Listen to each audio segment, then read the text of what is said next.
Tess Calhoun was 22.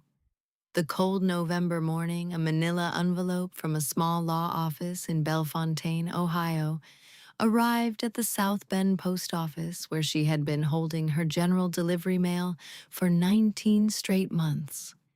She had been sleeping in the back seat of a 2001 Hyundai Accent in the long-term parking lot of the South Bend Greyhound station for 3 weeks. She had $417 in a credit union savings account. She had a Maine Coon cat named Pepper curled against the side of her neck most nights for warmth. She had aged out of the Indiana foster system on her 18th birthday with a state-issued check for $900 and no other living relative she had ever met. The envelope was the first piece of family mail Tess had received in her entire life. Inside the envelope, on cream legal stationery from Pritchett and Sons in Bellefontaine, was a typed letter from an 81-year-old attorney named Hank Pritchett, informing her that her great-aunt Pearl Calhoun, her late mother's older sister, a woman Tess had not known existed, had died in late September at the age of 74 and had left her sole surviving great-niece a small roadside diner on State Route 287 in Logan County, Ohio, along with the small two-room caretaker's apartment above it for the cost of a $10 administrative title transfer fee. She had come to clean the place out and sell it, but when she pried open the chrome handle of the walk-in freezer at the back of Pearl Calhoun's kitchen on the warm second morning after her arrival, with a Maine Coon cat named Pepper sitting motionless on the prep counter staring at the door beside her, she found something Pearl had quietly kept for the day. A great niece she had never been allowed to meet finally walked through the back door.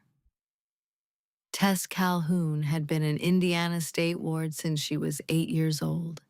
Her mother, Marlene Calhoun, had been a kind, functional addict who had loved her daughter very much and had finally been required by the state of Indiana in the spring of 2009 to sign a temporary surrender of custody she had then never been able to revoke.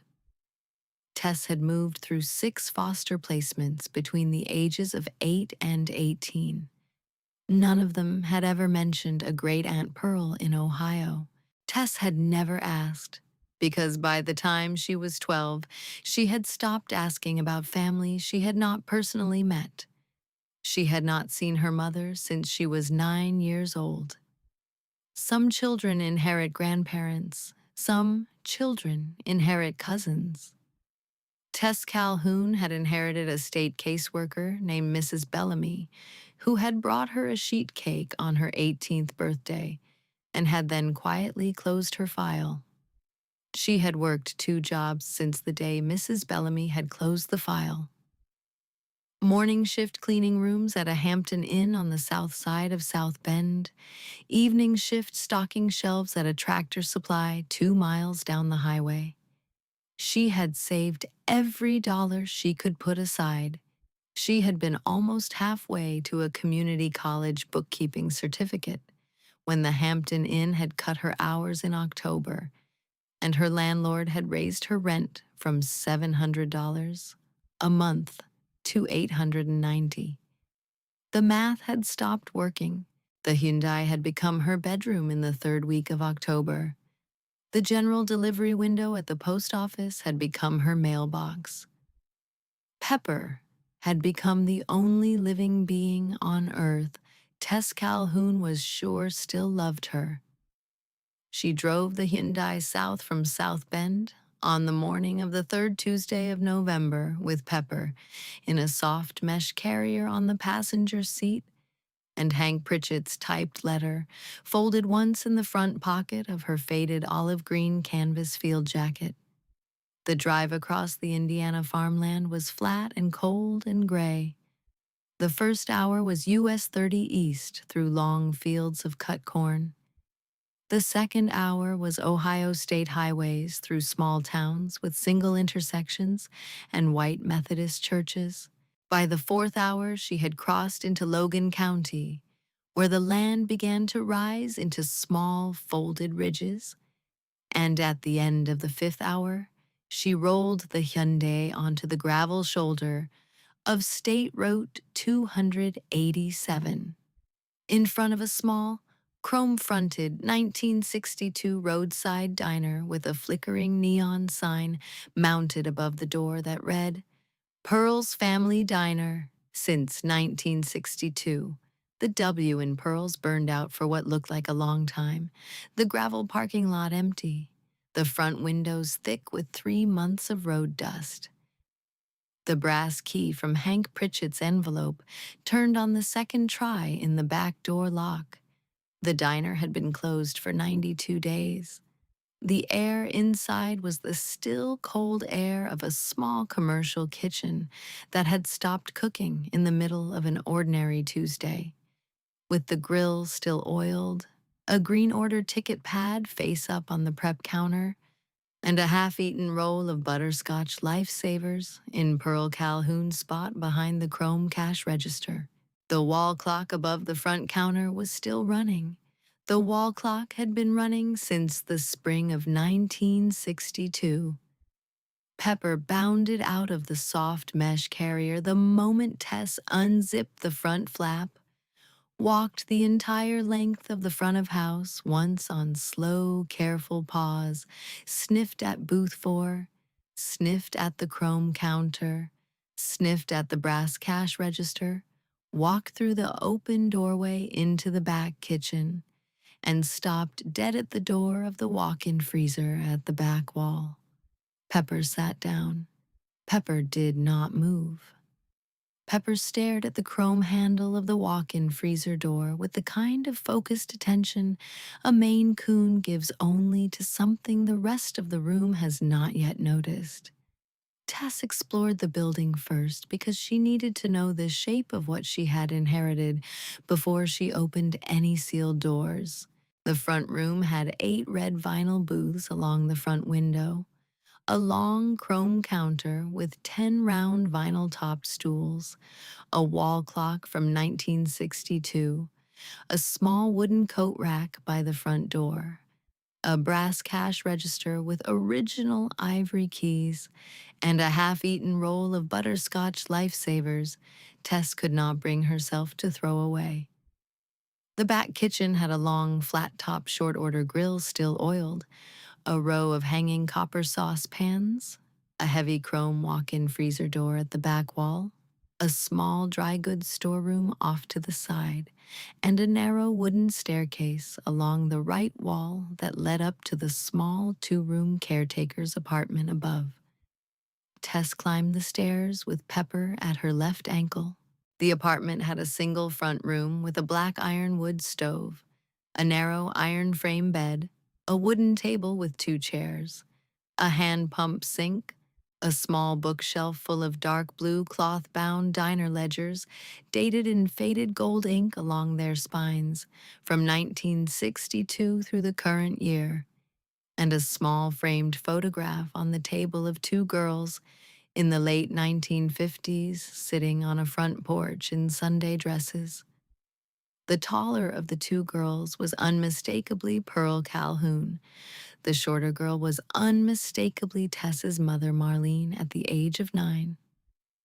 Tess sat on the iron frame bed for a long time. Pepper climbed into her lap and laid his enormous, fluffy gray body across her thighs. The wood stove was banked but not lit. The dust on the table was so deep her fingers left dark prints in it. Someone, Pearl, presumably, sometime before the end, had laid a fresh fire of cedar shavings in the stove and never come back to light it.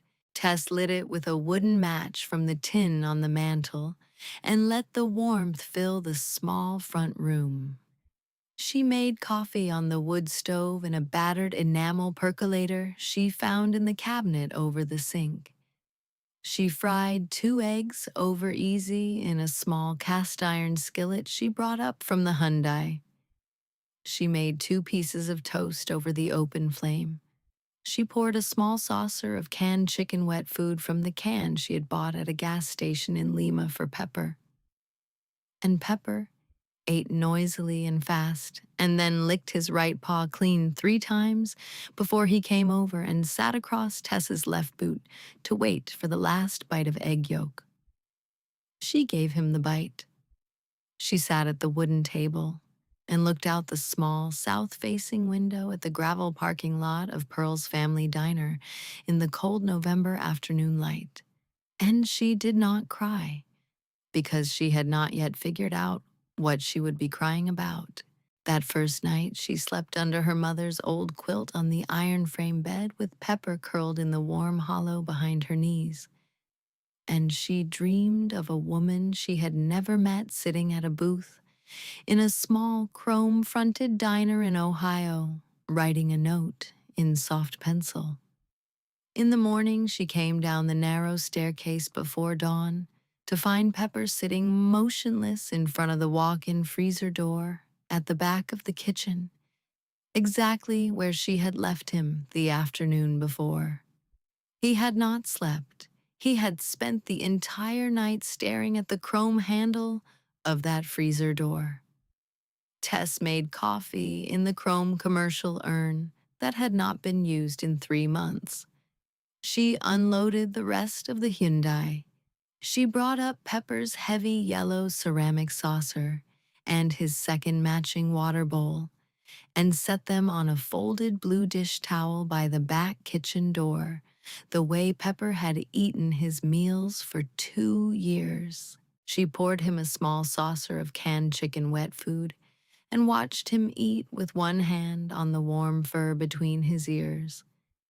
She fried 2 eggs over easy for herself in Pearl's cast iron skillet on the small electric range, made 2 pieces of toast in the chrome 4-slot toaster on the prep counter, ate standing up at the counter with a tin mug of black coffee in her right hand, and Pepper finishing the last lick of chicken at her boot.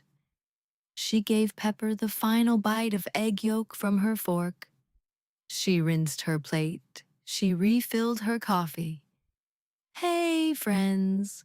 If you've made it this far into Tessa's story, if you are sitting there at your kitchen table with a cup of coffee and a small ache in your chest because some part of your own family has been quietly waiting to find you, do me a favor and hit that subscribe button. Because what Pepper led Tess to in the back of that walk-in freezer on the second morning, it's the part of this story I have been waiting all evening to tell you. Welcome to Truth of the Roads. Settle in. When the coffee was done, she set the tin mug down. She pulled the heavy chrome handle of the walk-in freezer door. The cold air rolled out across the kitchen floor in a long, slow gray wave. The interior bulb flickered on automatically. The walk-in freezer was perhaps 8 feet deep and 6 feet wide, with 3 steel shelving racks along the right-hand wall. The top 2 shelves held neat white waxed paper packages of frozen pies, each one labeled in Pearl Calhoun's small, careful pencil handwriting. Peckin / March 14th, 2022 / for Whittakers, Apple / April 2nd, 2022 / for Mr. Hollister, Sour Cherry / July 8th, 2022 / for Loretta. The bottom shelf held a single plain pasteboard box from a paper goods supplier in Bellefontaine, unmarked, sitting alone on the bare steel. Pepper walked directly to the pasteboard box. Pepper sat down on top of it. Pepper looked up at Tess.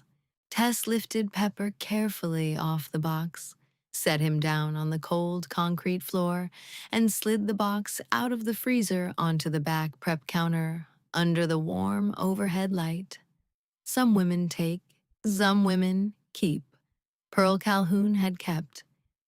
Inside the box, neatly arranged, were a green corded leather composition notebook, a small brown paper bag of pre-1965 silver coins, a sealed manila envelope labeled in Pearl's pencil handwriting, for Hank Pritchett. Deed, a folded yellow legal pad note with the words, for Tess, written across the front in soft pencil, and a small steel cash box with a brass keyhole. Tess unfolded the legal pad note with hands that had begun, without permission, to shake. It read, Tess girl, if you found this, then Pepper found this. And if Pepper found this, then it means you got here before Howard did. The deed for this place is in the envelope. Take it to Hank Pritchett tomorrow morning. The cash box is the back taxes money I was saving. The ledger is the only thing in this box you have to read before you decide anything. I am so sorry your mother and I lost you. I love you. Aunt Pearl. Tess sat down on the cold concrete floor of the back kitchen of Pearl's family diner with the yellow legal pad note in her right hand and Pepper in her lap, and she cried for a long time. The bulb hummed quietly overhead. The cold air drifted slow around her boots. Pepper did not move. He had done what he came to do. She read the ledger at booth 4 that afternoon with the wood stove lit in the back kitchen and a fresh pot of coffee on the chrome urn. The green corded leather composition notebook held 33 years of entries in Pearl Calhoun's small, careful pencil handwriting, dated from the spring of 1989 through the 2nd of August of the current year. Each entry recorded a single meal Pearl had given away, free at the diner. Each line listed the date, the customer's name, the meal served, the dollar amount the meal would have cost, and a short note in parentheses about why. Tess counted slowly, with Pepper curled across her left thigh and a tin mug of coffee in her right hand, the names of 681 Logan County families.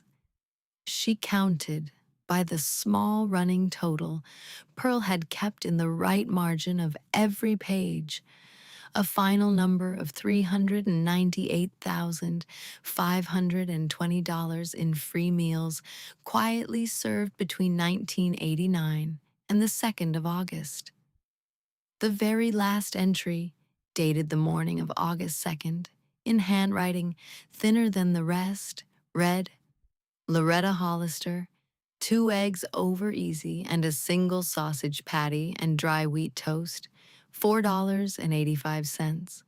Husband, 3 months gone. She will not eat at home anymore. Tess girl, if you ever read this, take care of her if you come. Sage Whitfield walked into the diner at 7 the next morning. Sage was 26, with close-cropped dark brown hair, a faded gray Carhartt work jacket over a black cotton tee, dark jeans, and the careful, watchful posture of a person who had been sleeping in her own car for longer than she wanted to remember. She had pulled her 2003 Toyota Tercel into the gravel parking lot at 3 in the morning to sleep, had not known the diner was closed, had not known the diner was open, and had simply walked up to the back door when she had seen the wood stove smoke from the apartment chimney at 6:45. Tess was behind the counter pouring her second mug of coffee. Tess said, "We're not really open." Sage said, "Yes, ma'am. I saw the smoke. I needed a minute. My car's in the lot. I'll move." Tess looked at her for a long, careful moment. Tess said, "You ever cooked a short-order grill?" Sage's eyebrows moved. She said, "Yes, ma'am. 4 years. Place over in Lima closed 3 weeks ago." Tess said, "Do you have somewhere to sleep tonight?" Sage looked at the cab of her Tercel through the front window. She did not answer. Tess said, "There is a back room above this diner that nobody has slept in for 3 months. There is a cot in it and a wood stove that throws enough heat for 2 rooms if you bank it right. I cannot pay you anything for the first month because I do not have anything yet to pay you with. But if you can help me get this grill running again and figure out who Howard is, I can probably pay you a real wage by January. Doors open. I will be in booth 4. Sage stood at the front door for a long, quiet minute. Then she walked back out to her tercel and came back in with a green canvas duffel bag and a small framed photograph of a woman who was clearly her grandmother. And she said, "All right." Loretta Hollister came up the gravel walk at 6:15 on the third morning. She was a small woman, no taller than 5'1", with short silver hair under a faded blue sun hat, round wire-rimmed glasses, a long blue knit cardigan over a faded blue floral calico dress, and sensible orthopedic shoes. She carried a covered glass casserole dish in both hands. She did not knock. She opened the back door, walked through the kitchen, set the casserole dish on the prep counter, and looked at Tess across the open doorway to the front room. Loretta said, "Pearl told me you would come." She did not know when. She just said you would come. Tess said, "Mrs. Hollister." Loretta said, "Loretta, hun, your great aunt fed me breakfast at table 6 for 51 years. I will eat breakfast at table 6 in this diner for as long as my knees hold, and I will not pay for any of it because Pearl Calhoun did not let me pay for any of it for 51 years. And Pearl Calhoun would rise up out of the Bellefontaine Methodist churchyard and find me if I tried. You let me help. That is not the same thing as charity." Tess said, "All right." Loretta said, "I bake a sourdough loaf on Sundays. There will be one on the back step every Monday morning for the rest of my natural life." Pepper walked over to Loretta and put his enormous fluffy gray body across her left ankle. Loretta cried very quietly into her cardigan sleeve for 10 seconds, the way women her age cry when they have made up their minds about something. And then she stood up straighter and said, "What time is the grill on, hun?" Sage cooked her first shift that morning the way Pearl had cooked every morning of her adult life, which is to say, she did not waste a single motion. She cracked eggs one-handed against the front lip of the grill. She laid bacon down in 3 clean strips per order. She buttered toast with the wide, flat knife she found in Pearl's tool drawer and kept in her own back pocket from that first morning forward. By 8:30, she had served 11 orders. By 10, she had served 23. She did not speak much. She did not need to.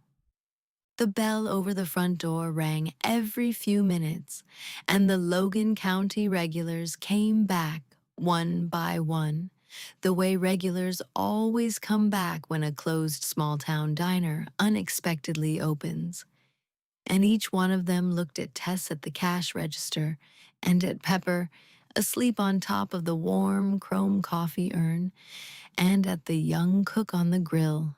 And each one said only some version of, "Welcome home, hun." Pearl would be proud. By the end of the first week, Sage and Tess had developed a quiet morning rhythm at the back prep counter at 5:45. Tess made the coffee in the chrome urn. Sage portioned the bacon. Tess unloaded the small Bellefontaine Bakery's bread truck. Sage sliced tomatoes for the BLT special. They did not speak much. They did not need to. On the 4th morning, while Tess was warming the first slice of pecan pie for Loretta at table 6, Sage said quietly, without looking up from the grill, "Tess, I called my grandmother in Findlay last night. First time in 4 years. She is going to come down for Thanksgiving. I just wanted to tell you." Tess set the warm pie down. She said, "I am glad." Sage nodded once. Sage cracked another egg. Howard Calhoun called Tess's cell phone at 9:45 that morning. Howard was Pearl's nephew, the only son of Pearl's late brother Daniel, a man Tess had not known existed until Hank Pritchett had mentioned his name on the phone the day before. Howard's voice on the line had the flat, satisfied tone of a man who had decided something difficult and concluded he was the only person responsible enough to have decided it. He explained, with the careful condescension certain 48-year-old men reserve for women 3 decades younger, that Pearl's will had been improperly probated, that the diner parcel rightfully belonged in his late father's estate, and that he had been authorized by his attorney to offer Tess a one-time payment of $60,000 to release any claim on the property by the end of the following week. Tess said, "Howard, the parcel was deeded to me in plain language. I have a notarized quitclaim from 2022. Howard said, "Hun, the probate was filed before that quitclaim was registered. The Logan County clerk will side with me on this." Tess said, "Howard, I have an attorney." Howard said, "Hon, you do not have the kind of attorney you would need for this." Tess said, "Howard, Hank Pritchett." There was a long pause on the line. Howard said, "Hank Pritchett is my family attorney." Tess said, "Hank Pritchett was your Aunt Pearl's family attorney. He has been Pearl Calhoun's attorney since 1971. He drove down from Bellefontaine yesterday afternoon with a notarized 2022 quitclaim. Pearl filed with the Logan County Recorder 7 months before she died, naming me as the sole beneficiary of the diner, the apartment, and the parcel. The recorder has the original on microfilm. The filing is unambiguous. I do not think we have anything to discuss, Howard." Howard hung up. Hank Pritchett was 81 years old, the fourth-generation Pritchett family attorney. Out of the small brick law office his great-grandfather had opened in Bellefontaine in 1879, and he had served the Calhoun family on a small annual retainer of $100 a year that nobody had ever raised. He drove down to the diner the following Wednesday in a 1992 Lincoln Town Car, sat at the counter, drank 1 cup of black coffee, ate 1 slice of Pearl's frozen pecan pie, warmed slow under the heat lamp, and walked Tess through the full chain of custody on the diner parcel one last time, so she would never have to wonder about it again. Pearl, he said, had filed the quitclaim in March of 2022 after her first heart event. She had instructed Hank to keep the codicil quiet, to hold the deed in his Bellefontaine office safe, and to mail the manila envelope to Tess's general delivery address, which Pearl had quietly tracked through a small Indianapolis private investigator named Mrs. Whitfield over the course of 2 years, the moment Pearl herself died. Pearl had known about Tess. Pearl had known where Tess was sleeping. Pearl had known the foster system had quietly cut Marlene off from her own daughter when Tess was 8. Pearl had spent the last decade of her life saving every spare dollar from the diner into a small steel cash box in the back of the walk-in freezer for the day she could finally legally reach a great niece she had been told she had no standing to contact. Some women take, some women keep. Pearl Calhoun had kept $342,400 in pre-1965 silver coins and unbanked 20s in a steel box behind 8 feet of frozen pies, and she had kept it for a great niece she had only ever seen in a single small photograph her sister-in-law Marlene had sent her in 2003 from an Indianapolis women's shelter. Hank filed the response to Howard Calhoun's probate claim on Friday morning. The Logan County judge dismissed Howard's filing with prejudice by the following Tuesday. The Bellefontaine Gazette ran a small article about the diner reopening on the back page of the Saturday edition. Howard did not call again. The phone call from Marlene Calhoun came 2 weeks later, on a warm Tuesday afternoon at 3 in late November. Tess was at the cash register. Sage was on the grill. Pepper was asleep on top of the chrome coffee urn in the warm steam.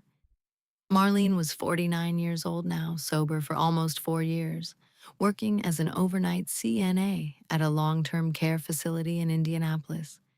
And she had not seen or spoken to her daughter since the spring of 2010. Marlene said, Tess girl, Aunt Pearl, I saw the article, the Bellefontaine paper. Hank Pritchett's office called me. I have not earned the right to say what I am about to say, but I am going to say it. I am so sorry. I am so sorry I let them take you. I am so sorry I did not fight harder. I am so sorry I let almost 14 years of your life happen without me in it. I am so sorry. Tess let her finish. She did not interrupt. Pepper walked into the back office and curled up on her left boot. Tess said, Mom? Marlene said, Yeah. Tess said, We open at 6, we close at 2. Coffee is on the house if you ever drive over. Marlene cried into the phone for almost a full minute. Pepper did not move. When Marlene could finally speak again, she said, Tess girl, Aunt Pearl, did she? Tess said, I read the ledger, Mom, I know. Pearl's family diner reopened officially on a warm Saturday in late November, with a fresh hand-lettered sign in the front window that read, Open under Pearl's great niece since 1962. And now, 149 people came through the door that first day. They came from Logan County, and from Champaign County, and from Bellefontaine, and from West Liberty, and from as far north as Marysville. They came for the eggs and the bacon and the coffee. And they came, mostly, for the pecan pie. Tess served 22 of Pearl's frozen pies that day, each one warmed slow in the small back oven, each one cut into 6 clean slices, each one set down at a Logan County table, with the small particular respect a 40-year frozen pecan pie deserves. By the end of the day, every pie was gone. By the end of the first week, Sage and Tess had baked 12 fresh ones from Pearl's recipe card, index card number 4 in the green metal recipe box on the prep counter. Written out by Pearl herself in 1981, in the small, careful pencil handwriting Tess now recognized in her sleep. Marlene drove down from Indianapolis the second weekend in December in a 15-year-old Honda Civic. Tess saw her through the front window before Marlene saw Tess. Marlene was small and gray-haired and tired, and she stood in the parking lot beside the Civic for a long minute with her hand on her purse and the cold December wind pulling at her thin cotton coat. And then she walked in, and the bell rang above the front door, and she sat down at booth 4. The booth Pearl had eaten breakfast at every morning of her adult life. And Tess brought her a mug of black coffee and a single slice of warm pecan pie and sat down across from her without saying anything for a long, careful moment. Marlene said, I should have come for you. Tess said, You came now. Marlene said, 14 years late. Tess said, But you came. They ate the pie together at booth 4. Pepper curled up on Marlene's left ankle the same way he had curled up on Loretta's ankle on the morning of the reopening. Tess did not say what she felt. She did not need to. By the time Marlene drove the Civic back to Indianapolis that evening with a glass jar of Loretta's blackberry jam in her purse and a small, fresh-baked pecan pie in a paper bag on the passenger seat, Pearl's family diner had a second Calhoun woman who had come back to it. The diner was open 6 days a week through the winter. Tess hired Sage onto the books at $22 an hour starting on the first Monday of December. Sage moved permanently into the small back room above the apartment. Loretta worked the morning shift hostess station from 6 to 9 every weekday morning and refused to be paid in anything but a single fresh slice of pecan pie each day at table 6, with a tin mug of black coffee and Pepper curled across her left ankle. Hank Pritchett came for coffee and pie every Wednesday afternoon at 4. Marlene drove down from Indianapolis once a month for a long weekend, stayed at a small bed and breakfast in West Liberty, and worked the cash register every Saturday afternoon shift while Tess baked the next week's pecan pies in the back kitchen and Sage ran the grill. Tess kept the half-eaten roll of butterscotch lifesavers in Pearl's spot behind the chrome cash register. She set Loretta's first cup of black coffee on table 6 at 6:12 every weekday morning. She walked the front of house at 5:47 every morning, the time Pearl had died on the 2nd of August, and she set her left hand on the chrome counter the way she had imagined Pearl setting hers for 52 straight years. The leather composition notebook with the green cord lived in a small wooden case behind the cash register. Tess added to it. Every free meal she gave away at Pearl's family diner from the day she reopened forward was entered in Pearl's ledger in her own careful pencil handwriting next to Pearl's, with the date and the name and the meal and the dollar amount, and a short note in parentheses about why. Pepper grew into the warmest and most popular living being on State Route 287. He slept on the chrome coffee urn in the warm steam most mornings, and on the back of booth 4 in the warm afternoon sun, and on the foot of Tess's iron frame bed every night.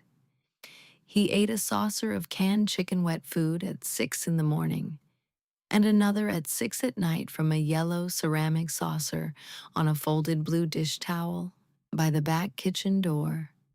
He licked his right paw 3 times after every meal, the way Maine Coons do, and he waited patiently beside the cutting board on Sunday mornings for the small scrap of cooked chicken Tess set down for him as his Sunday treat. Tess Calhoun was 23 years old now. She was the sole proprietor of Pearl's Family Diner, Logan County, Ohio, established 1962. She had Sage on the grill. She had Loretta on the door. She had Hank on Wednesdays at 4. She had Marlene one weekend a month. She had Pepper, asleep in the warm steam over the coffee urn. She had $342,400 from Pearl's freezer cash box in a small community bank in Bellefontaine in her own name. After Hank Pritchett's filing fees and the diner's back taxes were settled in full, she still set Pearl's spot behind the cash register every morning with the half-eaten roll of butterscotch lifesavers laid out the way Pearl had laid them out on the morning of the 2nd of August. She still walked the front of house at 5:47 and set her left hand on the chrome counter the way Pearl had set hers for 52 straight years. She still kept the brass key on its thin leather cord around her neck, even though every lock in the diner now opened with a turn of her own. But she smiled when she did all of these things now, and Pepper purred on top of the warm coffee urn behind her while she did them, and that, in the end, made all the difference. This has been Truth of the Roads. If you've stayed with us this long, thank you. If Tess's story meant something to you tonight, leave a comment below, telling us about the small, faraway place that has been waiting on you. We read everyone, We'll see you on the next quiet road.